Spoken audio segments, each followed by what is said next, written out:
scripted than the other overqualified presenters, so apologies if I'm looking down all the time. But thanks very much, Ash, for the opportunity to say a few words as a parent of a participant of the Youth Disability Cautionary Diversion program. I had to write that. I don't know who knows. That's a long acronym, that one. But when I was asked to do this, I always wanted to say yes. I was always hoping I get a chance to have a talk about this because Ash has given a lot to our family, which has been fantastic. And I think it's just good to get that different perspective from the parents.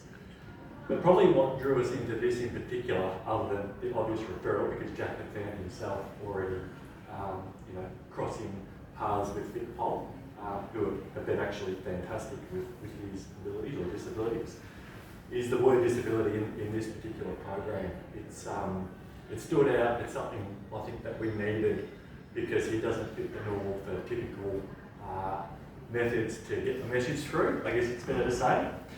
So Jack's 16 years old. When you look at him, he just looks like you or me. Quite typical, nothing unusual. 6'3", 110 kilos, perfect football body. Can't stand sport. He hates sport.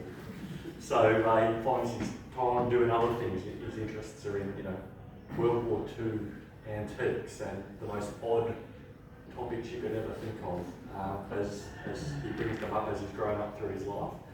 But some of the topics that have also found him in a little bit of strife as well because of his lack of ability to process, when you should be able to carry certain items in the public versus maybe leaving them at home or perhaps maybe don't have them at all. So Jack's, what you can't see is the challenge, where the challenge begins for the professionals, and by that I mean all the people in this room. I used to kind of joke, but it was a pretty sick joke, but one of the most common people who visited our house in the last 2.5 years is Victoria Police. So you think, well, who's been visiting your place? Oh, Victoria Police, they come along, 10 times this, can't whatever. It's not 10 times, but it's a real challenge. Having autism, ADHD, pathological demand avoidance, PTSD from some of his run-ins with other communities or circles of friends. Heightened anxiety drives a lot of Jack's behaviours, and it's really historically it's been his inability to read social cues that's landed him in sort of, I guess, trouble with the law, and that's when the intervention typically starts. So highly difficult for Jack to socially integrate with typical peers, and he's found friendship groups that he probably wouldn't want kids to be part of, and that's again where he's found himself in a bit of strife. But that kind of leads us to how we met Ash, which has been fantastic. He was at a real crossroads, Jack. He'd already been, to the police station a number of times. A real roller coaster. No matter what you said to him, it just couldn't be processed in a way that you would talk to people or talk to your own, I guess, typical children. And that's the really invisible part of, I guess you'd call it a disease, with autism and a few of the other disorders that we're talking about tonight. So we're doing our best to avoid the youth legal system. We really don't want to be another statistic.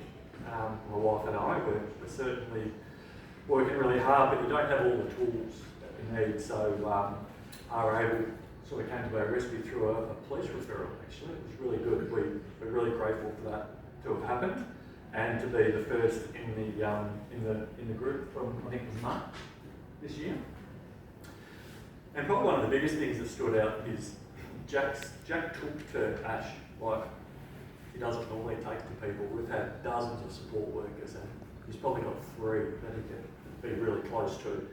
And Ash is one of them, and what surprised me the most about that is that Jack knew he was a former police officer. In his circle of friends, that's not who you befriend. You don't want anything to do with them. So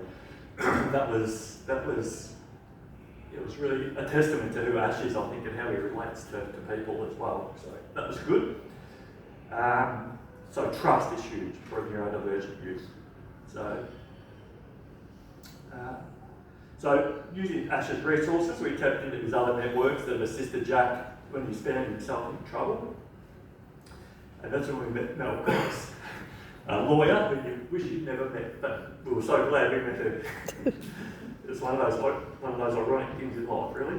But from those connections, we've navigated the legal system.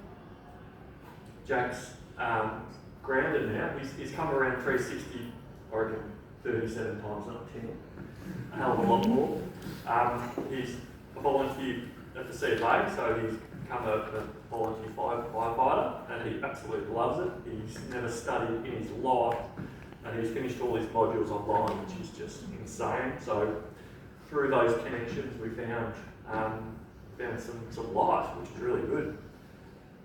I guess in terms of changes in growth, there's been some good instances of Jack thinking a bit more about his decision making. Now, it doesn't always happen because, like I said, it's a roller coaster. We still have those ups and downs, but through those discussions, and when he's going out having a go-kart with Ash in Melbourne, just talking through things. I've never known Jack to call any of his support workers other than Ash, so that's great when he doesn't want parents' advice. I think that's really a big noticeable difference that we've found in Jack, and that means we have less visits from those who we don't want visits from. So that's really good, and I think that's a real standout for us is his relationship with Ash. I'll nearly finished, but neurodivergent people experience, what they do experience is it's invisible illness. So we understand as parents why it's hard for professionals to not read the cues, because we're still learning how to read the cues. It's really difficult. And how you talk to someone with demand avoidance it's a whole new language. So, you can read book after book on it, and you can still not get it wrong. We sort of live with that every day, but, I guess all we ask for is a bit of patience, a bit of empathy. So in terms of resources, I had to plug this. We need more people like Ash. We need it to keep going. It's benefited us immensely. I encourage everyone to get around Ash. And the new Ash, Alexa. I haven't met you yet, Alexa, but I'm sure you'll meet us a good time. That's it.